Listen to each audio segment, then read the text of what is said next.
Hello मेरे प्यारे बच्चों, स्वागत है आपका अपने इस YouTube चैनल पे। आज हम लोग भाई एक बड़ा अपडेट लेकर के आए हुए हैं और एक झारखंड सरकार के तरफ से एक बड़ा सा अपडेट है। और ये अपडेट जो है वो एक कल्याण विभाग के तरफ से आया हुआ है। मेरे प्यारे बच्चों, जी हाँ, आप सही समझ पा रहे हैं ये चीज को, आने की आपका स्कॉलरशिप का डेट और वो जो हमारा ईयर होगा वो 2023-24 के लिए ये डेट जो है वो जारी कर चुका है एक कल्याण के द्वारा, यानी झारखंड सरकार के द्वारा, है ना। तो यहाँ पे आप देख पा रहे हो, लाइन बाय लाइन हम इसे एक्सप्लेन करेंगे ताकि आप अच्छे से समझ पाएंगे। पिछले बार बहुत सारे बच्चे ये गलती कर बैठे थे, किन्हीं का पेपर कंप्लीट नहीं होने के कारण से उनका स्कॉलरशिप नहीं आ पाया या फिर रिजेक्ट हो गया। तो वो सारे बातों को मैं यहाँ पे एक एक चीज को डिटेल में समझाएंगे आपको। पूरा वीडियो को लास्ट तक देखेंगे और वीडियो को ज्यादा से ज्यादा शेयर करेंगे। और नए हैं अगर इस चैनल में तो चैनल को सब्सक्राइब करके रख लेंगे, क्योंकि ऐसे अपडेट जो है मैं हमेशा आपके पास लेकर के आते रहूंगा। तो शुरुआत करते हैं बिना कोई देरी का। तो शुरुआत से देखते हैं यहाँ पे। तो सबसे पहले आप ये देख पा रहे हो कि ये झारखंड सरकार के द्वारा जो है ये नोटिफिकेशन निकला हुआ है, यानी नोटिफिकेशन निकाला है, जिसमें साफ लाइन में यहाँ पे क्या लिखा हुआ है, ध्यान से आप समझेंगे। आदिवासी कल्याण आयुक्त का कार्यालय झारखंड मंत्रालय कल्याण कॉम्प्लेक्स मोराबादी रांची, यानी कि ये ऑफिस का अपना एड्रेस डाला हुआ है, जिसमें क्या लिखा गया है कि प्रवेशिकोत्तर पाठ्यक्रमों में अध्ययनरत अनुसूचित जाति, जनजाति एवं पिछड़ी जाति के छात्र छात्राओं के लिए छात्रवृत्ति योजना वर्ष 2023-24। मेरे प्यारे बच्चों ध्यान से समझिएगा ये चीज को, आने की 2023-24 साल के लिए ये जो योजना वर्ष है, यानी योजना वर्ष का बात कर रहा है 2023-24, छात्रवृत्ति योजना का बात कर रहा है। हेतु आवेदन से संबंधित आवश्यक सूचना, मतलब ये सूचना दे रहा आपको कि 2023-24 के 2023-24 वाले ईयर के लिए स्कॉलरशिप आने की छात्रवृत्ति भरने का जो समय है, तिथि है, तारीख है, वो कितने तारीख से होगा, वो सारी डिटेल्स इस नोटिस में दिया गया है। हम लोग पढ़ेंगे इसको लाइन बाय लाइन से और समझने का प्रयास करेंगे आप, ठीक है। यहां पे साफ साफ लाइन में लिखा है कि पोस्ट मैट्रिक छात्रवृत्ति योजना के अंतर्गत अनुसूचित जाति, जनजाति एवं पिछड़ी जाति के छात्र छात्राओं को सरकार द्वारा जारी निर्देश के आधार पर निर्धारित मापदंड के अनुसार वित्तीय वर्ष 2023-24 में प्रवेशिकोत्तर पाठ्यक्रमों में अध्ययनरत छात्र छात्राओं से आवेदन पत्र आमंत्रित किए जाते हैं। यानी कि वैसे बच्चे जो एडमिशन लिए हुए हैं अभी फर्स्ट ईयर में, या फिर फर्स्ट ईयर से सेकेंड ईयर में जाने वाले हैं, या फिर कोई भी सेक्टर से हो, चाहे वो बीएड से हो, चाहे वो 11-12 से हो, या फिर ग्रेजुएशन से हो, तो उनके लिए जो है साफ साफ लाइन में आपको बता दे, जनरल कैटेगरी को छोड़ करके बाकी जितने भी आते हैं, ओबीसी, एससी, एसटी, ये सारे जाति के लिए जो है छात्रवृत्ति योजना हर एक वर्ष जैसे निकलता है उस प्रकार से इस वर्ष भी जो है वो निकला हुआ है। अब देखिए सबसे पहले यहां पे क्या है कि छात्रवृत्ति के लिए आय की आधार सीमा क्या होगी। कहता है कि अनुसूचित जाति, अनुसूचित जनजाति एवं पिछड़ी जाति के छात्र छात्राएं जिनके माता पिता या अभिभावक के सभी स्रोतों से वार्षिक आय 2.50 लाख रुपए से अधिक नहीं हो। जी हाँ मेरे प्यारे भाई, ये चीज आप बढ़िया से समझ लें कि जब आप इनकम सर्टिफिकेट बनाएंगे अपने अभिभावक के नाम पे, ठीक है, मतलब अपना बनाओगे, तो उसमें जो इनकम मांगता है अभिभावक का, उसमें आपको ध्यान देना है कि 2.50 यानी कि 2.5 लाख से कम आपको दिखाना है, तभी आपका आगे प्रोसेस हो पाएगा, नहीं तो रिजेक्ट हो जाएगा, ठीक है। आवेदन करने की प्रक्रिया क्या है समझेंगे इस चीज को। देखिए कहता है कि प्राप्त छात्रों को वेबसाइट ekalyan.cgg.gov.in में दिए गए सभी दिशा निर्देशों एवं प्रक्रियाओं को पालन करते हुए ऑनलाइन आवेदन करना है एवं सभी निम्नांकित वांछित प्रमाण पत्रों की स्कैन्ड कॉपी वेबसाइट पर अपलोड करेंगे।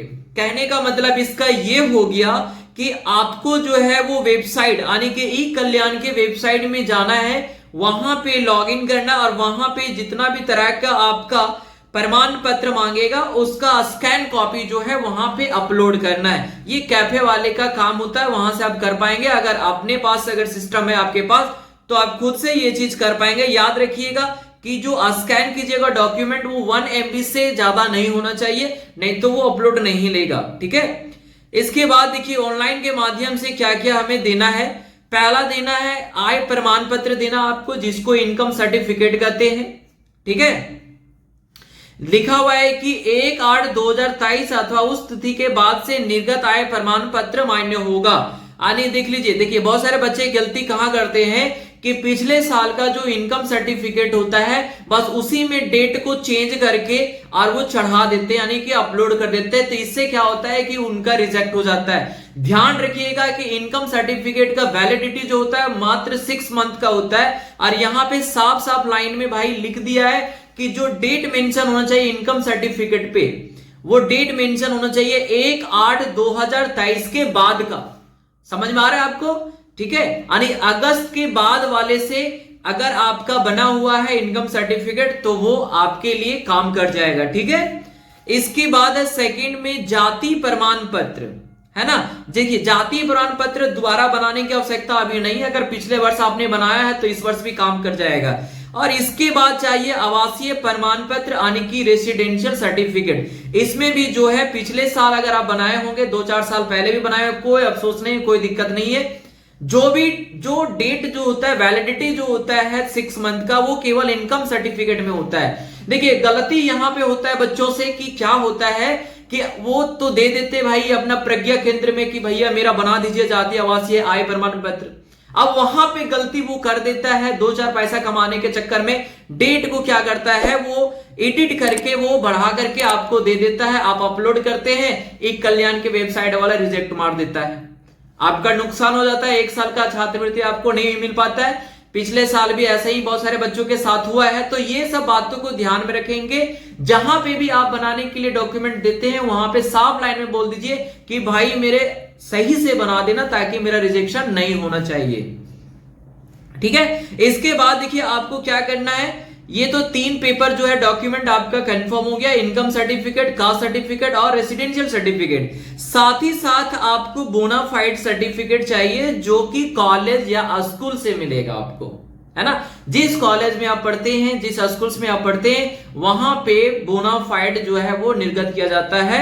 वहां पे साफ साफ लाइन में जो है फी स्ट्रक्चर जो है वो मेंशन किया जाता है, उसी के अकॉर्डिंग जो है वो स्कॉलरशिप आपका आता है। ठीक, तो ये हो गया बोनाफाइड सर्टिफिकेट। साथ ही साथ मार्कशीट चाहिए प्रीवियस एग्जाम का। जैसे आपने 12th में एडमिशन लिया अभी, या 12th का एग्जाम देने वाले हो कुछ दिन के बाद, तो 11th क्लास का जो मार्कशीट होगा वो कंपलसरी है। ठीक है, या फिर मान के चलिए कि बीएड का आपने फॉर्म भरा है, बीएड में सेमेस्टर 1 में है या सेमेस्टर 2 में है, किसी में भी, तो पिछले सेशन का, पिछले सेमेस्टर का वो मार्कशीट होना जरूरी है, तभी आप भर पाएंगे।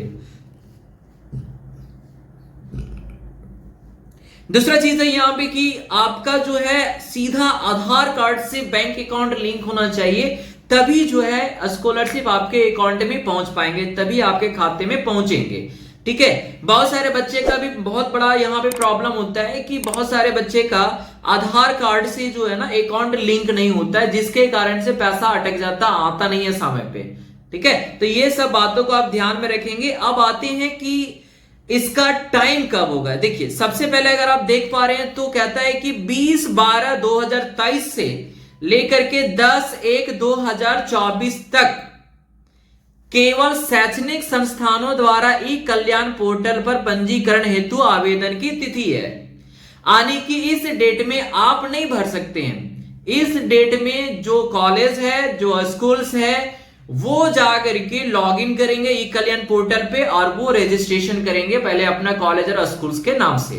समझ रहे हैं मेरा बात? तो उनके लिए डेट दिया हुआ है 20/12 से लेकर के 10/1/2024 तक। अब रही बात कि भाई जो बच्चे 2023-24 के लिए स्कॉलरशिप के लिए फॉर्म भरेंगे, उन छात्र छात्राओं के लिए जो डेट होगा वो 11/1/2024 से लेकर के 20/2/2024 तक ये डेट आपका दिया गया है। फिर से आप डेट को मेंशन कर लीजिए, 11/1/2024 से लेकर के 20/2/2024 तक ये स्कॉलरशिप भरने का डेट दिया गया है। ठीक है, बात समझ में आ गया। अब उसके बाद शैक्षणिक संस्थान आने की, जब आप फॉर्म भर दोगे, स्कॉलरशिप का फॉर्म फिलअप कर दोगे आप, ठीक है, स्कॉलरशिप भर दोगे, तो कॉलेज के द्वारा जो है वो वेरीफाई करने का जो तिथि है वो है 12/1/2024 से लेकर के 29/2/2024 तक।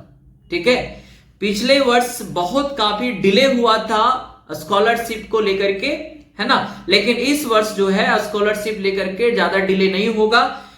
कारण यह है कि पिछले बार कोई कारणवश जो है डिले हो चुका था।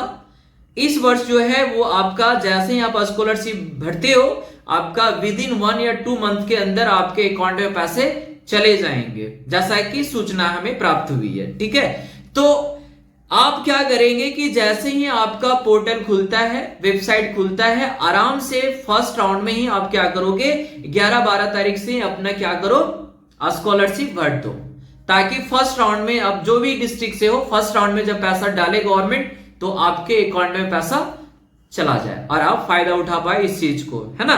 तो मिलते हैं अगले वीडियो में, तब तक के लिए पढ़िए, मस्त रहिए और वीडियो को ज्यादा से ज्यादा शेयर करेंगे और